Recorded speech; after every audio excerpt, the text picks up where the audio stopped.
Hey guys, this is Lance with ABU Games. Today we're here with another board game breakdown. Today we're taking a look at Treasure Island. Let's get into the box. Treasure Island is a multiplayer game of hidden information for 2 to 5 players. Over the course of the game, one player will take the role of Long John Silver, who has hidden a treasure somewhere on this island. Each other player will take on one of the pirates that is mutinied from his crew and is responsible for helping each other hunt down Long John's treasure, but in the end there can only be one winner. In the box, you're going to get a rulebook. There's a summary of everything you need to know to play the game, as well as a reminder of all the clues that Long John could possibly give over the course of the game. You're also going to have reminders on these bits of cardboard that are actually laminated so that you can use the whiteboard erase markers that are included in the box in order to write on them to keep track of the information Long John gives you. Long John will use these wax seals to show off clues, and over the course of the game he can earn chances to lie or bluff to the players. He'll also have a treasure chest that he can hide clues in and hand to players that will give them action economy over the course of the game. The game takes place over a number of turns, which is dictated by this calendar board. At the beginning of the game, each player will receive a clue from Long John, and then every turn will progress, giving Long John more options to show off where the treasure is, but also locking Long John away in a tower by the player's choice. After the later turns, he will escape on the 17th turn, and it'll become a race for Long John to try and get to his treasure before the other players discover it. The game is played over this large playmat, where Long John will be writing clues onto the playmat for the players to see. These clues will lead the players closer to the treasure, but hopefully Long John is smart enough to keep them away from it until he can get out of the tower. Long John will use several different tools over the course of the game in order to show these clues to the different players. Included in the box is a tool that allows Long John to draw large circles, as well as compasses that allow Long John to measure and dictate directions to the different players. Each player will have a small player mat behind their screen that you can use to keep information about the clues Long John has given them. In addition, Long John will have a map that's a little larger that will allow him to place the treasure secretly behind his screen, as well as dictate which clues he's given to which players and which tokens he's given out treasure chests. Each player has a beautifully detailed screen that shows them their character, each character having a unique ability, and a back of the screen showing off those unique abilities with rules reminders for the players to ensure that they keep track of what they need to do.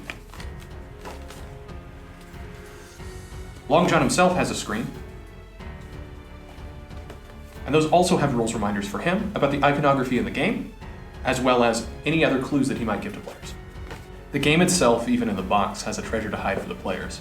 Hidden beneath this flap is extra components, including wooden markers, player miniatures, stickers for those wooden discs in order to dictate whose they are, and a set of colored markers to represent each of the pirates on the board. Welcome back. So we have the board set up here for you so you can see a starting position for the players. Each player will take a screen, a map, a memo pad, and a public player reminder to show what powers they've used. Players will receive markers for each mini they're controlling. In a 3-player game, there will be 2 minis per player. Then set the board up with the tokens as shown here in the turn order tracker, with the player tokens and Long John's secret tokens on the board. Play is pretty simple. The last person on the turn tracker is moved forward, then Long John must give a clue or take an action associated with the turn tracker marker. In this case, Long John has to tell someone a little bit more about where the treasure is. In this case, Long John will choose a miniature on the table and tell them that the treasure is at least 6 miles away from where they're currently at.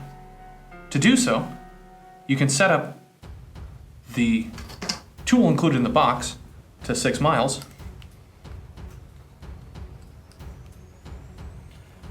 choose a spot on the board that has one of the miniatures, lift the miniature up, and then simply draw a circle as Long John. This player now knows that they're nowhere near the treasure, and the rest of the players know that they can check off that side of the map. In addition, during the course of the game, Long John will be giving out these clues by placing them on the board, and after he's received a lie token, he can choose to spend it instead of a regular token to bluff. This will be important because as the board gets cordoned off by more and more clues, it will be easier and easier for the pirates to pin down exactly where Long John has his treasure. It'll be important for Long John to obfuscate that as much as possible. In addition, Long John can help players who are behind or confuse players that are ahead by giving them treasure. Anytime Long John plays a clue with a treasure token, he can then take one of these treasure pieces, give it to a player by placing it in the chest so no one else knows what it is, and simply hand it to them. They'll then open up that treasure and have that action for the rest of the game.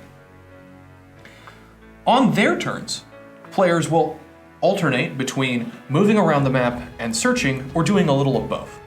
At any point on their turn, for example, blue will take the next turn, they could choose to move 6 miles. This would be important to get out of this radius here. They would move and then take their pen and mark a line in the direction that they've moved. This allows Long John to keep track of where the player has been on the board, as well as allow the player to know the areas that they have already searched. The next player would go, causing Long John to place another clue onto the table, and they would have the option of moving or searching, just like the other player.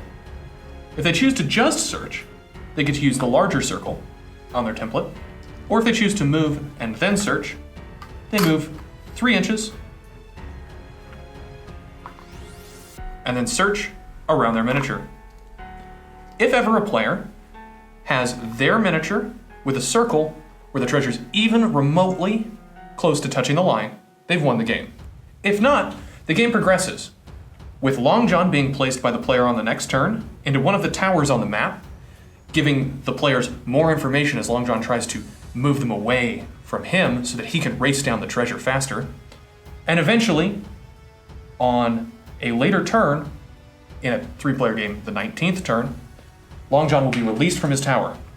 No more clues will be given, and the players must race against Long John in order to find the treasure based on the information they have on the map.